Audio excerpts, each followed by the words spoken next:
Long ago, in a small town, there lived a young girl named Ikechi. She was a Christian, gentle at heart, and filled with dreams bigger than her circumstances. When she gained admission into the university, her whole village celebrated her success. She was the first girl from her community to go that far in education. But Ikechi came from a poor family.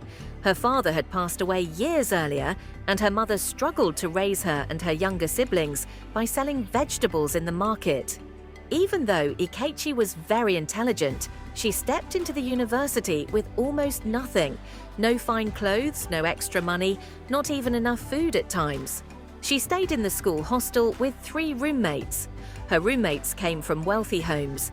They wore fashionable clothes, ate delicious meals every day, and always had enough money to spend. Sometimes they laughed at Ikechi, whispering behind her back because she didn't join in their lifestyle. Unlike them, Ikechi loved to stay in her corner, reading her books and praying quietly. Every night when her roommates dressed up for parties and clubs, they would call her to join them. But Ikechi always smiled and said, "No, thank you. That's not the life I want to live." One of her roommates, Ada, secretly admired Ikechi's discipline. She often told Ikechi, "Why don't you join us?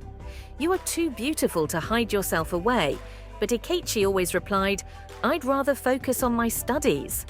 I know why I am here." Over time, her roommates began to pressure her to date a rich young man who had shown interest in her. But Ikechi refused. She even blocked his number and warned them gently, "Please leave me out of this.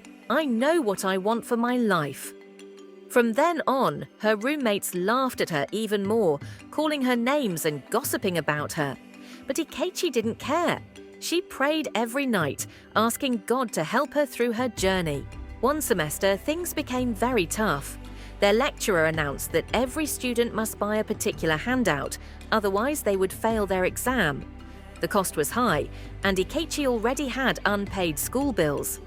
She searched her bag. No money. She called her mother, but her mother, in tears, said she had nothing to send.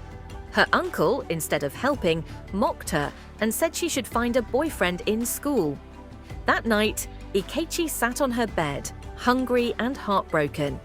She cried until her pillow was soaked. Out of desperation, she asked Ada, the roommate who liked her, for food. Ada gave her some, but when Ikechi explained her problem and begged for a loan, Ada laughed. "I can't give you my money for free. If you want money, come with us tonight. You can make all the money you need." Ikechi froze. She shook her head. "No, I can't do that." Ada smirked. "Think about it. When you are ready, you know where to find me."